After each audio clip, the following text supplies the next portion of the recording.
I'd like to thank. Start. I would like to thank the Please. organisers of your seminar for inviting me to give a talk.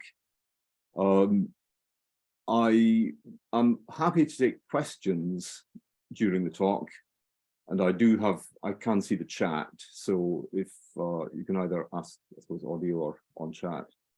So I'm happy to take questions. So I want to talk about, well, definable categories, say something about them, and give some quite a few examples. The origin really is the question.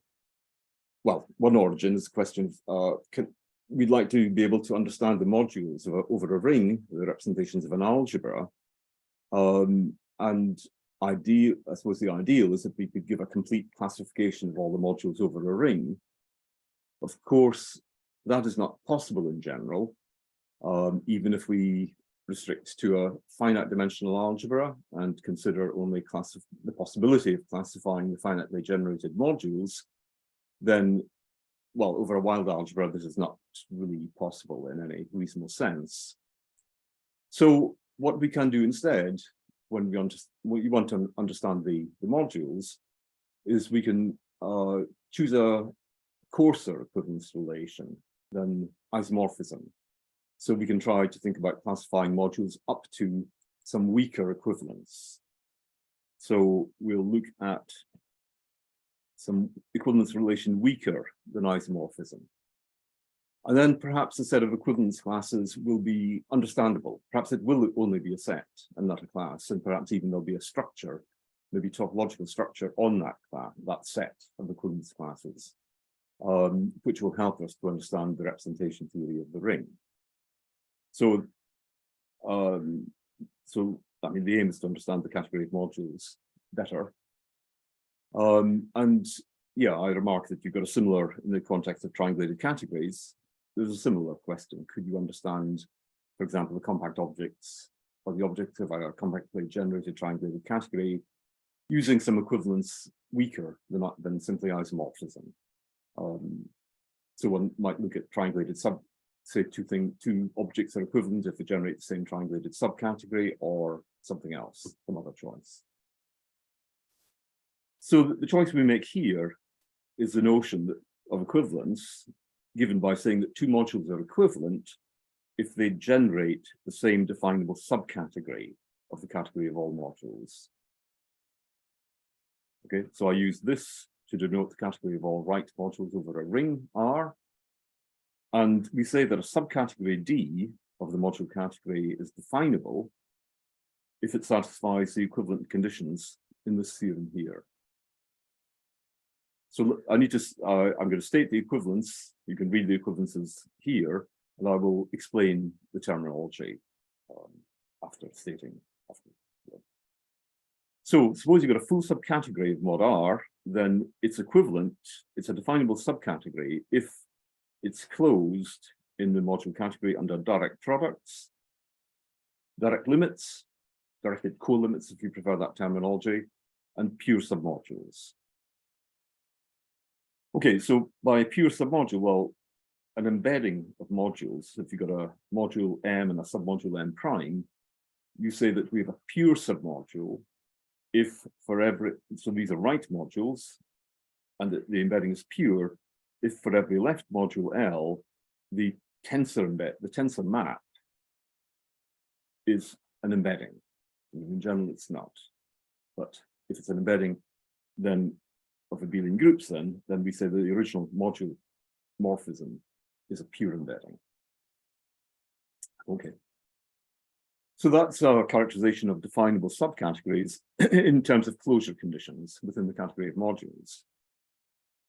But there are rather different characterizations. Another one is that the category is going to be the zero set, the kernel of a set, the joint kernel of a set of coherent functors from the category of modules to abelian groups. So I use this for the category of abelian groups. And of course, by functor, in this context, I always mean additive functor. And a coherent functor So if you got, say, two Grothendieck abelian categories, you say a functor between them is coherent if it commutes with direct products and direct limits. Okay. So another characterization of definable categories, the third one, is that there's going to be some set of finitely presented functors in, okay, this is the functor category. This is a category of all functors from mod R with a lowercase m is a category of finitely presented modules. So I think, it's here. So mod R is the category of finitely presented right R modules. We're looking at additive functors from that to abelian groups. That's a nice, this category of functors is a nice, with natural transformations of maps. It's a nice Grothendieck abelian category. We can talk about an object in it being finitely presented. And if there's a set of finitely presented functors, which such that D is, again, the zero set, the intersection of the kernels of those functors, then we say that D is definable. Okay, so you might notice the arrow above the F, the point being that the functor F in that set is, strictly speaking, only a functor of finitely presented modules. But we know that every module can be written as a limit of finitely presented modules. So if we have a functor defined on finitely presented modules, we can try to define a functor on all modules by just defining f arrow of m. Let's write it here. So f, if we have a functor f on finitely presented modules, we can define f arrow of m to be the limit of the f of these modules. Of course, you have to check that's well defined, but it is. And yeah, that's how we extend a functor from finitely presented modules to all modules. And then finally, another characterization is that a definable category, it's an additive axiomatizable subcategory of the module category. So I do need to explain that a bit. Additive, as usual, means that a category is closed under finite direct sums and direct summands. In fact, a definable category will be closed under arbitrary direct sums, but it's enough to ask for just finite direct sums there. Infinite direct sums follows by this axiomatizability condition. So axiomatizable means that the modules in that definable category are those which satisfy certain conditions which can be expressed by sentences in a formal language for our modules. So I'm not going to say a lot about this formal language for our modules, but using it, you can write that a certain equation or system of equations with solutions. You can write that an element is torsion free, say, various or divisible. There are various conditions on a module that can be expressed by sentences in the formal language. And we say that a subcategory of mod R is definable if it's axiomatizable and if it's also additive. Okay. So if there are no questions, then I'll move on. But do ask questions if you have any. Hi, Mike. Yeah. You mean a functor is coherent if it commutes with the direct products and the direct limits? Sorry, the functor is coherent? Yeah, I mean, is this just a coherent with? I mean, is this the same as that this functor has a presentation? That it has a presentation. Of projective functors. But it has a projected presentation by finitely presented modules in the big functor category, yeah. Okay, thank you. Yeah. Okay. Right. So I'll use the notation that if you've got a module M, this will denote the smallest subcategory of mod R which contains M. So it's a definable subcategory that's generated by M, the module M. Okay, so what we're really doing here is we're with regard to the first things that I said, that we can't classify modules up to isomorphism in general. So we look for a weaker equivalence relation. What we're really doing here is taking a notion from model theory, which is a notion of elementary equivalence.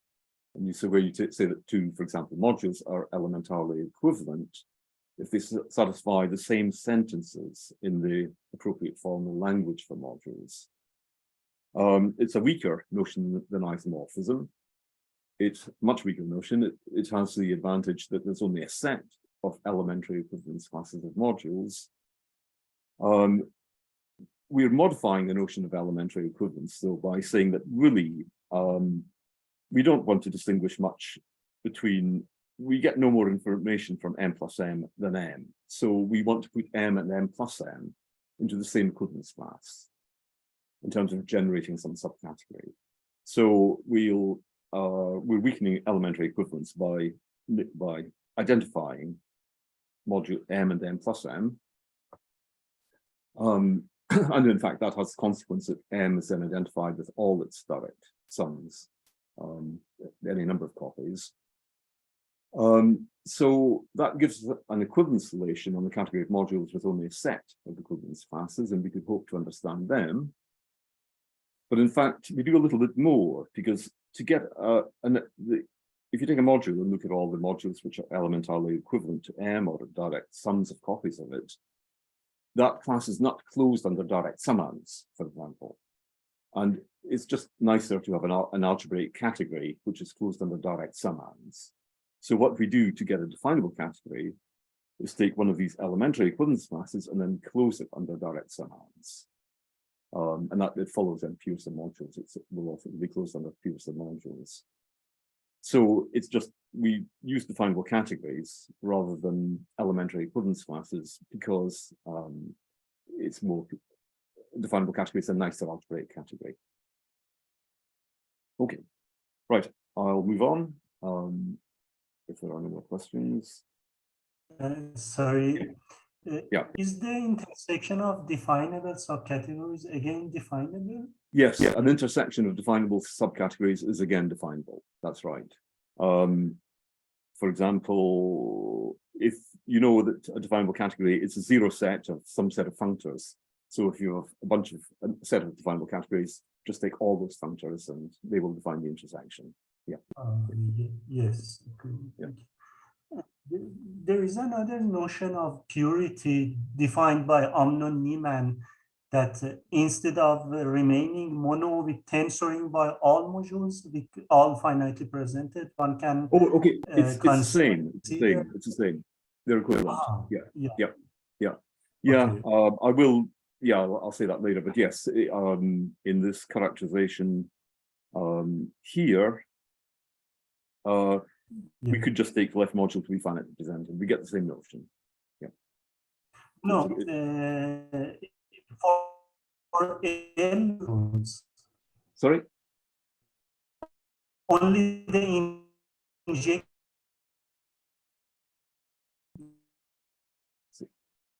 Sorry, I'm not hearing.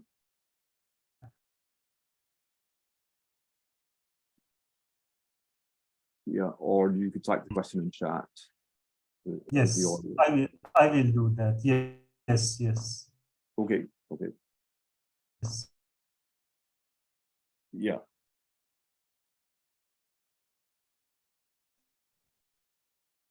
Okay. Yes.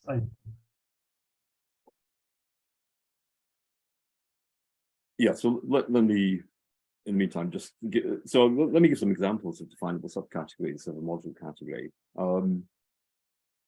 Right. So suppose that M is indecomposable of finite length over its endomorphism ring. So it's finite endolength indecomposable, for example, an indecomposable finitely generated module over a finite dimensional algebra. Then the definable category generated by M is simply add M, which is a category of direct sums. M is indecomposable, so just category of direct sums of possibly infinitely many copies of M. If I just said, if I dropped in decomposable, I just said a module finite endo length, then we'd have add m, but now of course it would be the category of direct summands of direct sums of copies of m. So that case is the definable category is very understandable. If you understand m, you understand the definable category. An example with a bit more happening, if you take the ring to be the ring of integers and m to be the proof of 2 group, so the direct limit of the finite indecomposable 2 groups, Z2, Z mod 4, etc., then the definable category generated by the proof of group is just consists of direct sums of copies of the proof group and the rationals. So you get a little bit more than you do in this case. I mean, notice the proof group is not finite endo length, but it does have the descending chain condition on end submodules. And in general, if M, module M, has the descending chain condition on end submodules, then the definable category that M generates will have this form. It will be direct sums of copies of certain indecomposable modules. And the modules, if you know the terminology, will actually be sigma pure injective. But, so again, that's a very nice case where the definable category has a nice structure theorem. But in general, things are not so easy to describe explicitly. And we can take the example again, the ring is the integers. The module now could be the localization of the integers at prime 2. Then the definable category generated by that two-adic module, two localization module, is actually the flat, consists of the flat or torsion-free Z modules over that. That is a ring, of course, as well. So they're divisible by every prime apart from 2. So the flat torsion-free modules satisfying that condition. And I mean that's quite a nice category, but of course there's no explicit description of all the objects in that category. So you can describe the category in certain terms, but you don't have an explicit description of its objects as in the sense of that. Is that the previous example? Okay, so let me continue with some more examples of definable categories. I mean, there are a lot of definable subcategories of a module category, great variety. So if a ring is right Noetherian, then the class of injective right R modules is a definable subcategory of the module category. Indeed, that characterizes being right Noetherian. So a ring is right Noetherian if and only if the injective modules form a definable subcategory. A somewhat weaker, a dual and slightly weaker version of is that if the ring is left coherent, exactly if the category flat, so that's left coherent, if the category flat right R modules is a definable subcategory of mod R. If you take a tilting or silting module, then the tilting class that it generates is a definable subcategory of mod R.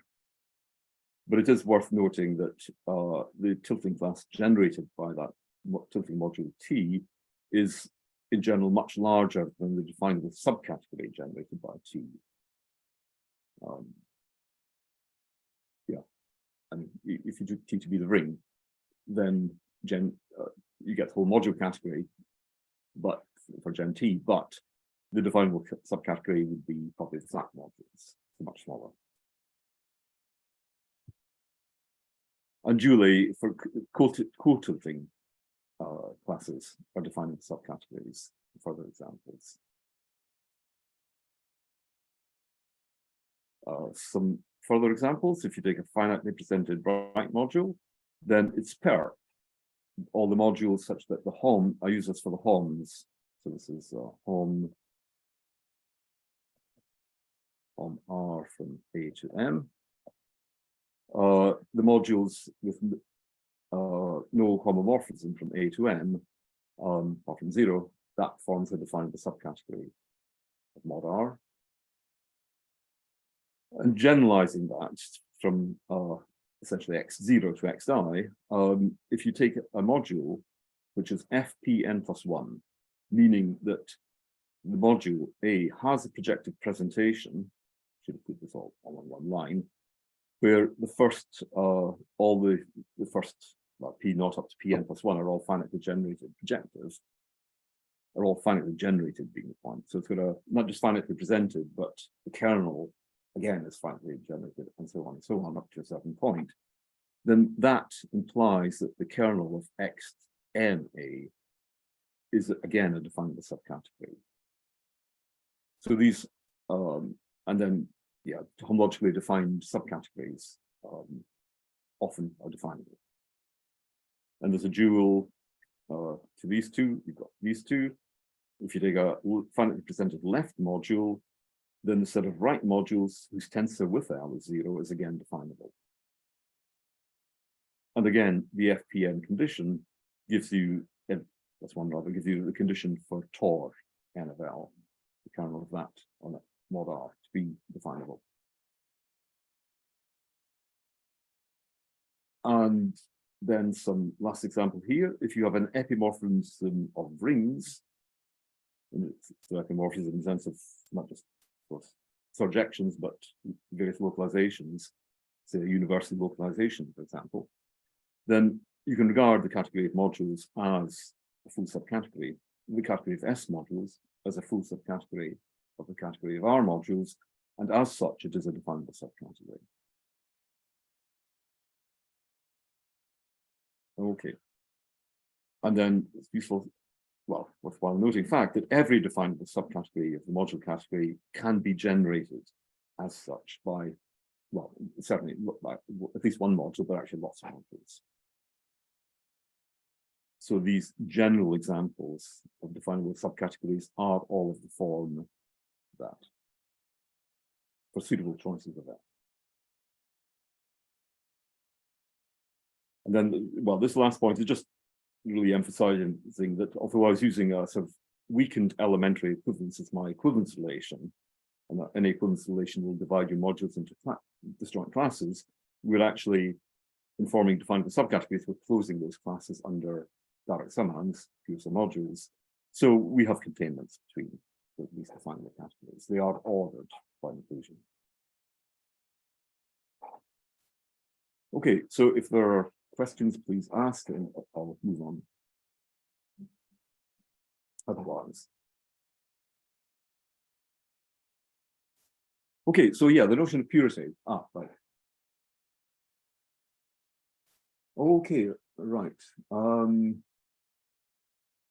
Yeah, I think, okay, looking at your question, Jawad, if that, yeah, I think that could be definable. So yeah, you're transferring injectives. This may be included. I think they may be included within definable subcategories. But I'm not sure. I'd have to think about that. Yeah. So you're looking at, yeah, off the top of my head, so I suspect that they are definable, but I'm not sure. But I can check. Yeah, that can be checked. Okay, thanks for the question. Okay, so yeah, purity in this sense. So this says purity. I guess it goes back to P and Cohn. It can be defined in many different equivalent ways, but let's do it like this. So we say an exact sequence of modules is pure exact if it satisfies any of the equivalent conditions of this result here. So one is a tensor condition we've just been thinking about. So the tensoring with any finite presented, if you like, left module, it still should be exact as a sequence of abelian groups. Kind of dually for any finite presented right module, the Homs, if you apply A blank to the sequence, then useful exact sequence. Equivalently, if you apply duality, so this Monty-Yagan style duality, Hom Z, a module to Q mod Z, or you could do, if it's a K algebra Hom K blank K, so you get a dual module, so the sequence of, you get a sequence of left modules now. If that is split, then that is equivalent to the sequence, the original sequence being pure exact. And again, another equivalent is this, that you want to know, you just look at the embedding part of the sequence, and if you've got a morphism of finitely presented modules and a morphism there and there, making the diagram commute, then there's a fill-in morphism here, making this triangle commute. And then another equivalent is that a sequence is pure if it's a direct limit of split exact sequences. So split exact sequences, of course, are pure, but direct limits of them give you the pure exact sequences. And if you have a pure exact sequence, then you call the embedding part of it a pure embedding, and you say that M prime is a pure submodule of M.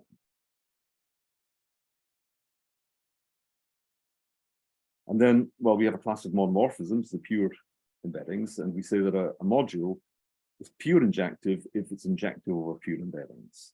So, in other words, if whenever you have, you say that N is pure injective if whenever you have a pure embedding of modules and any homomorphism from the first to N, there exists extension of the homomorphism to a homomorphism from M to N.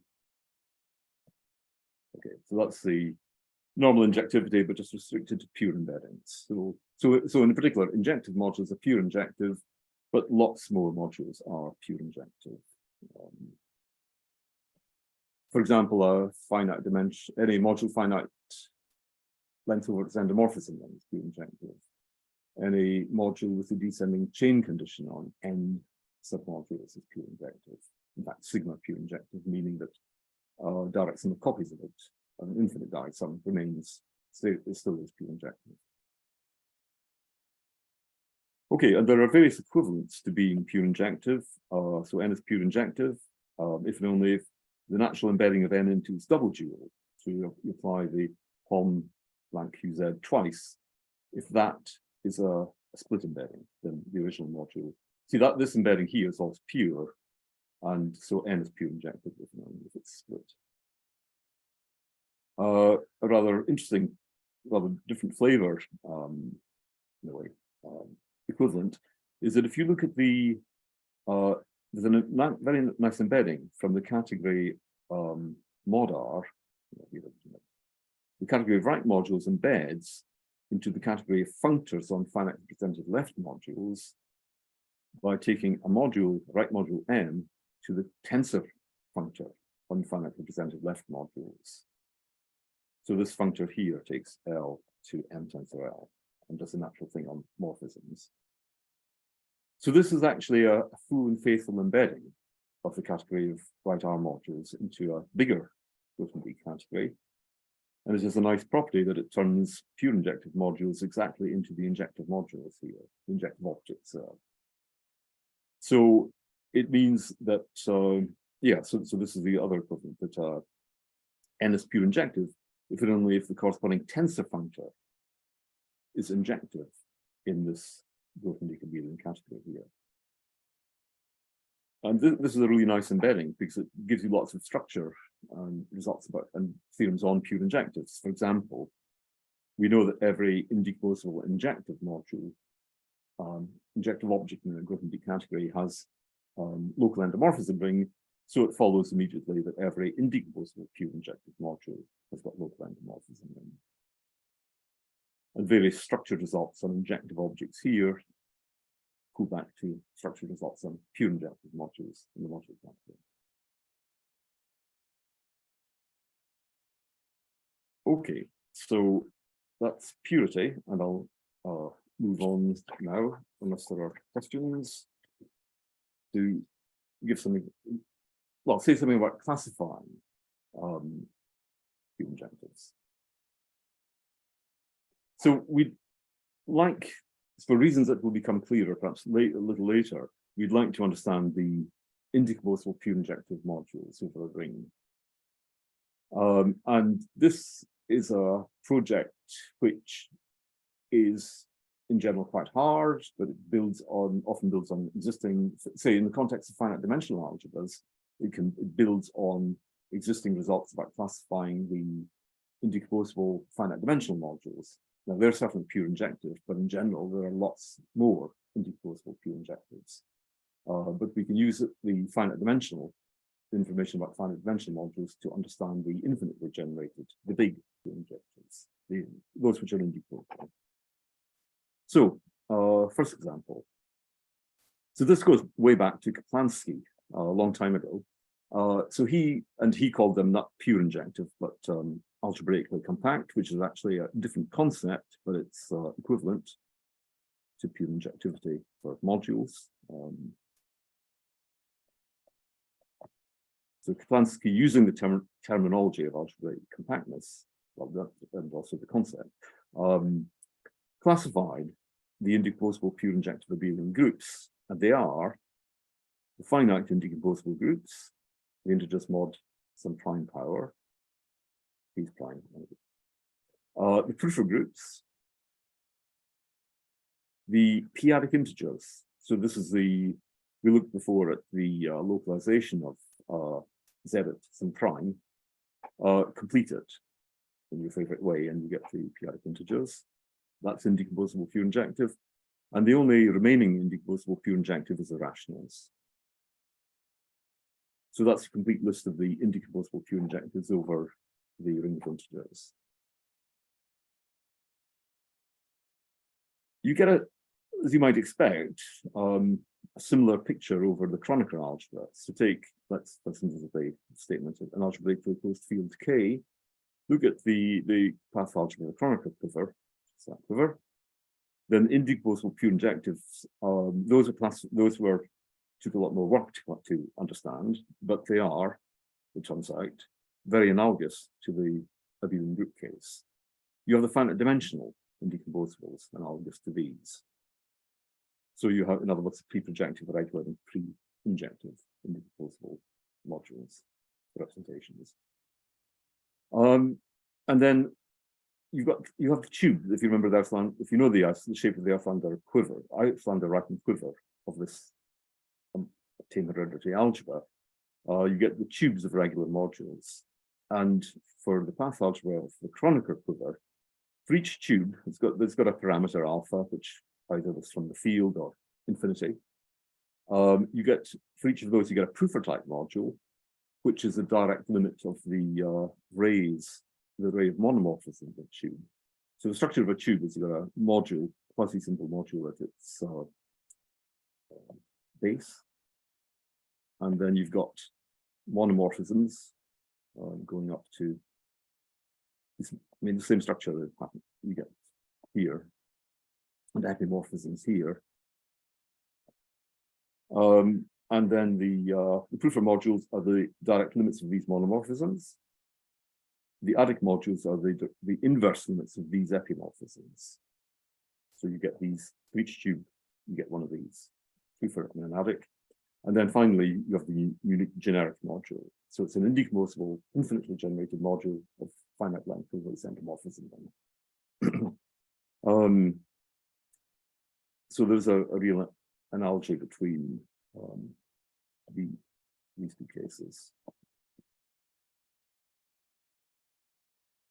Actually a much more complicated example. So this is a domestic algebra. If you take a tubular algebra, not domestic, then the picture is much more complicated. You do get you get modules like pre-projectors, pre-injectors, you get lots of tubes, families of tubes.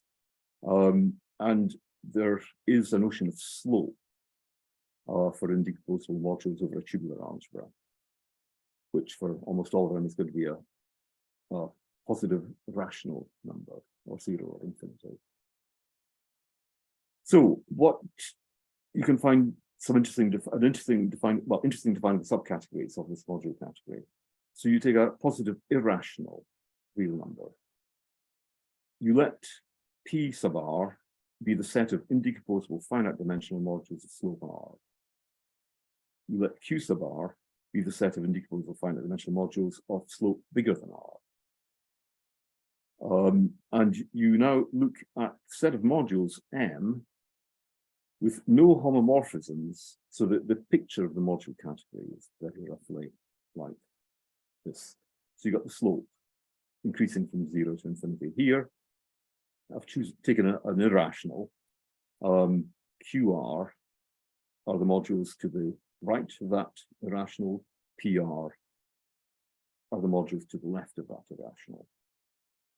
So you describe a module M by saying there's no homomorphism from modules here to M, and also the x1 of for any module A here, x1 AM is 0.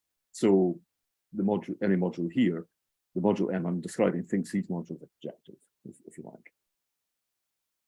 So these are this is an infinite set of conditions, and it's so defined. And from what I said earlier, this gives you a definable category because B is finitely presented, A is FP3, I guess FP2. So this gives you a defined the modules which satisfy these conditions form a definable subcategory. You might say, is it 0? Is there no module that satisfies those conditions? But actually, there's various ways of arguing that there are non-zero modules satisfying those conditions. Compactness theorem of model theory actually gives you immediately, because any finite and many of these conditions is satisfied by a non-zero module simply near R. Okay, so what you end up with is a non-zero definable category. So for each irrational, positive irrational R, you get this definable subcategory D sub R of the modules of slope R. These subcategories actually, they're very mysterious. We don't understand them. We'd like to understand them. We understand what happens at rational slopes, but we don't understand what happens at the irrational slopes. We do know from work of Richard Harland that the subcategory like D of the form dr contains many, uncountably many indecomposable pure injectives, but there's no explicit description of even one of those. And there's a lot of things we don't understand about these categories. So there's a variety of examples here. One was understood a long time ago, one more recently, one is still rather mysterious. Okay, so let me move on. So what I'll describe now is the topological space, which has for its points the indecomposable pure injectors. Because one reason for trying to understand these is that they do form the points, they're isomorphism classes that form the points of a topological space called the Ziegler spectrum. Okay. So this was work of Martin Ziegler in the model theory of modules back in the early 80s. And he proved that every module is elementarily equivalent to, so it satisfies the same conditions, especially the formal language. So two modules are elementarily equivalent if they look the same from the point of view of the formal language. What we can say about one is true about another, but in this sense of say, using the formal language. So, but he showed that every module is elementarily equivalent to a direct sum of indecomposable pure injector modules. And it's a general project in model theory to classify elementary equivalence classes, which is more or less equivalent to classifying defining subcategories in the context of modules. So this result focuses attention on indecomposable pure injector modules from a model theoretic point of view, but they turn out to be algebraically interesting as well. I mean, my own view of pure injectives is that they can be infinitely generated, but they often include the small modules, say the finite dimensional modules, the finitely generated modules, but there are more pure injectives than those, but often they are, if you can understand the small modules, often you can understand the pure injectives as well. So they form an amenable class of modules. Okay, so one corollary of Ziegler's result is that every definable subcategory of the module category is generated by indecomposable pure injective modules in it. So what Ziegler did is he looked at the set hinge R of isomorphism types of indecomposable pure injective R modules. And that it is actually a set that follows, for example, from the model theory side, various other proofs. He defined a topology on that set by taking a basis of open sets of the, well, he didn't describe it this way, he described it in a way I'm going to mention later, but one way of describing it is to take a coherent functor from mod R to AB and look at the non-zero set, the sport, if you like, of that functor. And that forms a basic open set in the Ziegler topology. So the complement of the kernel of F restricted indecomposable pure injectives. That's a basic open set. And Ziegler shows this does actually give a basis. As I say, described in other terms, using so-called PV formulas. He showed this gives a basis. And indeed, these sets are compact, quasi-compacted, meaning that every open cover has a finite subcover. So these basic opens are compact open sets. And we denote the resulting topological space by that notation there, and we call it the right Ziegler spectrum of R. This is all for right R modules. And so Ziegler showed there's a natural bijection between definable subcategories of mod R and the closed subsets of the Ziegler spectrum, and it's given as follows. If you have a definable subcategory of mod R, you take its intersection. You just take a set of indecomposable pure injectors in it, like a set of isomorphism classes, and that gives you a closed subset of the Ziegler spectrum. In the other direction, you take a set of indecomposable pure injectives, and you just look at the definable subcategory that they generate. So that gives you the bijection between definable subcategories and closed subsets in the Ziegler spectrum. So there are other ways to define the basic open subsets. This method, I guess, this appears in Bill Crawley-Boovy's paper on these things. You take a morphism between finitely presented modules, and you look at you're moving really to the functor category.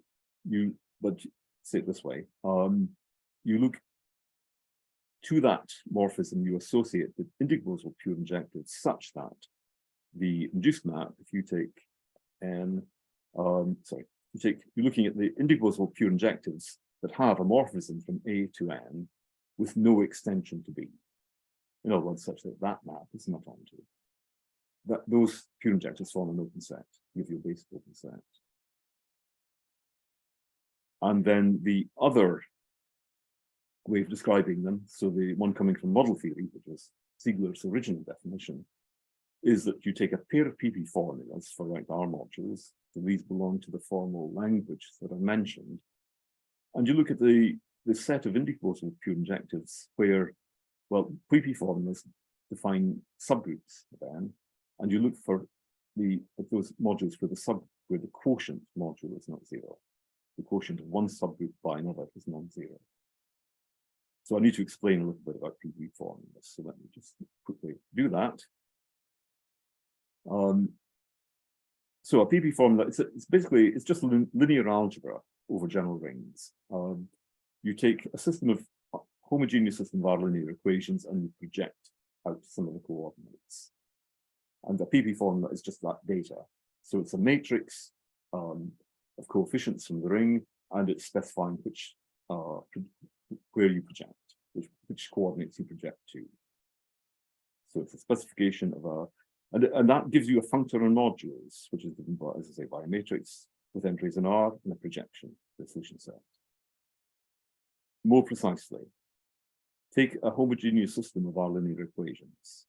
So here, X bar is a vector of variables, X1 to Xn. H is a matrix with entries in the ring. And so that's a system of linear equations with coefficients from up the ring. Then you can look at the solution set in any module of that system of equations. Okay, So you've got a homogeneous system of equations. You can look at the solution set in any module n. And then you just project. I mean, this is an n-tuple of elements. So you just project to the first, say, t coordinates. And the resulting subset of m to the t is denoted like that. It's called the pp defined as a subgroup of m to the t. So that process of taking a solution set and then projecting out some of the variables is described by what's called the pp formula. The pp formula formally is an expression of this form, which is just describing the projection of a solution set of a system of linear equations. So any pp formula is giving you a functor, f phi, which takes a module to the solution set of the formula in that module. And that functor is actually a coherent functor in the sense we defined earlier. Moreover, every coherent functor from mod R to AB is just a quotient of functors like that. I mean, notice that this is always a subgroup because it's just a solution set, which is a subgroup projected, so it's still a subgroup. So we can form quotients of these functors. So what you say one formula is less than equal to another if the solution sets contained in the respective way. In other words, if the one gives you a subfunctor of the other, you can form the quotient functor, and that gives you a typical coherent functor of mod R. Okay, so that's the original definition was given very much in terms of model theory, but you can say, I mean, the model theory is actually very algebraic. It's all about linear algebra.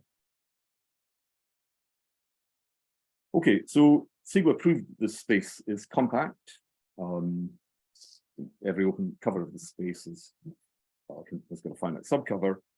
I should mention that everything I've been saying up to now is true if we replace the ring R by a ring with many objects, meaning a scarcely small pre-additive category. So something like mod R, finally presented modules. We can take that a ring with many objects. We can look, and everything I've said, we can look at mod R AB. We have been looking at that. That's just modules over the finally presented modules. And everything up to now, and apart from this little comment here, works in that generality. So,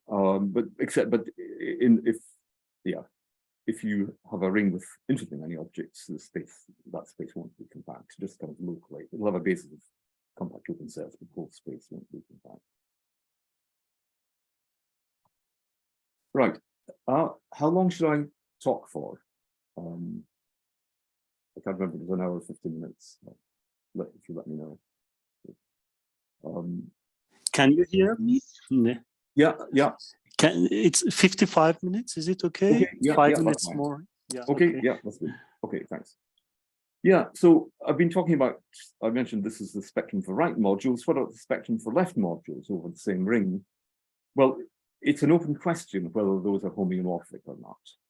So Ivo Herzog described duality from right to left, which gives you an isomorph, what you could say, a homeomorphism between the spectra, the right and left spectra, at the level of topology, meaning that if you look at the complete Heiting algebra of open subsets of the space, these are called frames, then they are isomorphic. So the lattice of open subsets of one space and the other, they're isomorphic, naturally isomorphic. And in fact, you can put on various, even quite weak conditions on a ring and find that not only do you have isomorphism as frames, but you literally have homeomorphisms right and left spectra. So there's a kind of, I don't know if it's a conjecture, but all the examples we know, these are actually homeomorphic, literally, not just as frames. There's no known counterexamples to that being true over any ring. Okay. Yeah, and then really the last kind of range of things I was going to say, just give some examples of Sigma spectra and what's been done with them. I mean, what's been done, I'm describing them. It's not time to say what's been done with them, but it does give you a nice topological space associated with any ring, any category of modules. Yeah, there's quite a few. There are other interesting spaces. And sometimes you can describe them, sometimes it's very hard. So First example, if the ring is a finite representation type, then the indecomposable pure injectives are just the indecomposable finite dimensional, finite generated modules. There's only finite many of them, and the topology is discrete. This doesn't, the fact that the Siegel spectrum is compact says that if you're not a finite representation, here I'm talking about a finite dimensional algebra. If you're not a finite representation around Artin algebra, if you're not a finite representation type, there will be an infinite length indecomposable pure injective module just by compactness of the space. Okay, yeah, in general for Artin algebras, so every finite length indecomposable is pure injective. So every finite length indecomposable is a point of the spectrum. But unless the ring is finite representation type, there will be more points, some infinite length points. But at least the finite dimensional points are dense. The closure of that set is the whole space. Okay. Right, tame hereditary algebras. So a lot of people did work in trying to understand the indecomposable pure injectives and the topology, so the Siegel spectrum of a tame hereditary finite dimension, a tame hereditary Artin algebra. In a way, the first result was a result of Walter Bauer on decidability, which is kind of more a theoretic question about four subspace problem. You can do what he did much more algebraically, and then various people, I got interested in this, various people did work on it. It took a long time to get a complete description of the Siegel spectrum of tame hereditary Artin algebra. It was done independently by me and by Mike Ringel. And a lot of people were involved and made contributions to that to go quite a while to get that. But we do understand these spectra now. So for example, the Siegel, if you take all the pre-projective indecomposables, their Siegel closure also includes the adic modules associated to tubes and the generic point. It will be point if it's a indecomposable ring. If you take a tube over a tame hereditary algebra, then its closure will have an adic and a proofer for every quasi-simple, so for every module at the mouth of the tube, and also the generic module. So those are some examples. We understand the topology in that case. Moving quickly, string algebras. Well, of course, the modules were finite dimensional modules were classified by various people, leading to Butler and Ringel, so getting a complete picture. For domestic string algebras, Ringel described certain infinite dimensional indecomposable pure injectives, and given in terms of infinite walks, which are eventually periodic in the domestic case. He conjectured that the modules he described, together with the finite dimensional ones, give a complete list of the points of the spectrum. Jan Schroer, Kevin Burke, and myself, we verified that for some particular algebras, but it took a long time before Jenna Paninsky and myself were able to prove that Ringel was correct. We had described all the other indecomposable pure injectives over string algebras of domestic representation type. And then the topology took a bit more work, and that's done by Rosanna Laking, myself and Jenna Paninsky. Okay, there's been some work. The non-domestic string algebra case is still rather, looks very hard. My former student Richard Harlan did some work. More recently, Amit Kuber and his students have done some work, but we seem still quite away from describing the Siegel spectrum of a non-domestic string algebra. Tubular algebras, there's been work by Richard Harlan, myself, and Lorna Gregory. But I mentioned that this is still a mysterious case. Yeah, I'll just mention these conjectures very briefly. Well, I had a very old conjecture that, okay, you've got the notion of the Cantor-Bendixson rank of a topological space. So this is a process where you look at the isolated, the open points, you remove them, you look at the space that remains, you remove all the isolated points in that space, and you continue this process. I thought that perhaps the domestic representation type meant rank 2 in that sense, but Jan Schroer gave examples with showing any finite rank. And it's still an open question whether domestic representation type is equivalent to finite counterbendix in that spectrum. It's kind of related to a conjecture of decidability. How does that compare with tame and wild? And then just finally, let me mention that I've been concentrating in my examples mostly in finite dimensional algebras, but there are many other classes of rings where many people, and there are many more names in this, I've only put some of them, other people have done work on understanding the Seeker spectrum over these various classes of rings. So I won't, if my time is out, I think, so I'll leave you to read that list. Yeah. Okay, so thank you very much. Thank you very much.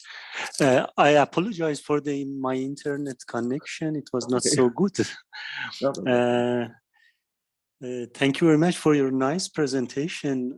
Are there any questions?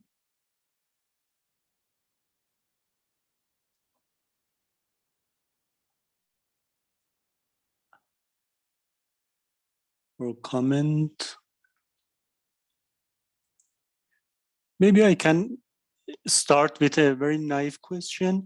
I couldn't understand, is the class of pure injective modules itself is a definable subcategory always?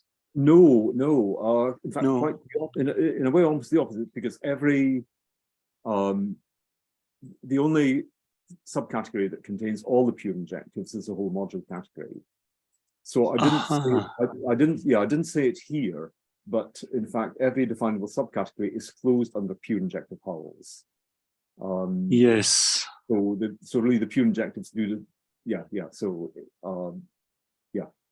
so that's very different from injectives because yes. It's very different in that sense. Yes. Yes. Yeah, I mean, it's only, in fact, the class of pure injectives is definable if and only if the ring is pure semi-simple. Pure semi-simple, exactly. Yeah, they characterize the pure semi-simple. Yes. Very strong condition. Yes.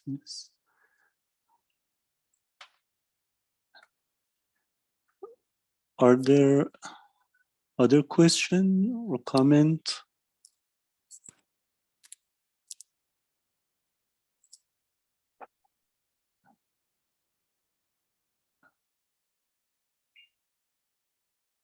Yes. Okay, so is the Seeker spectrum of a triangulated category related to this classification? Yes. I mean, there has been, so this is a question about the Seeker spectrum of triangulated categories.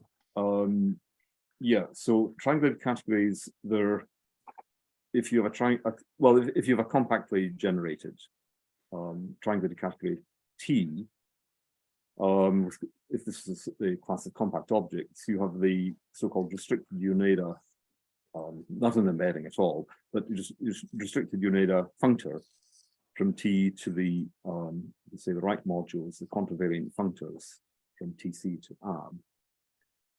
And that makes the model theory in T and the model theory in TC, this module category of, well, the image of, so, it's the image of this embedding. So what you've got the image of T sitting inside here. It's not quite defined. It's not quite a definable subcategory. It's because compactly triangulated categories don't have direct limits, direct equivalents in general.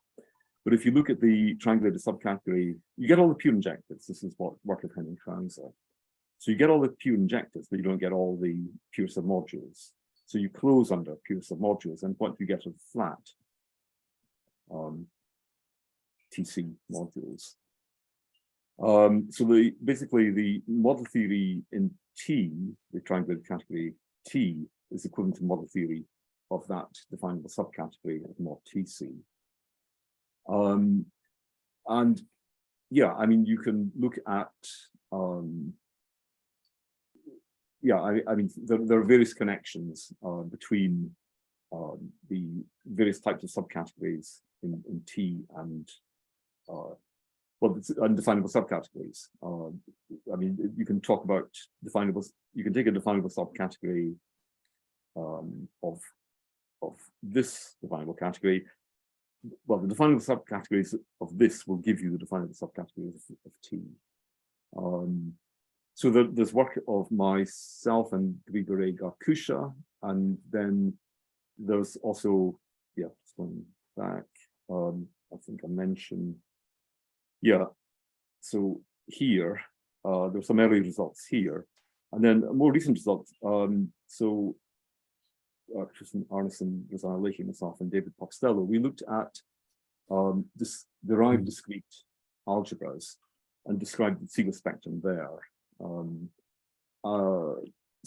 Yeah. So yes, the answer to your question, are they related? Yes, and there are results in there, general results and specific classification results.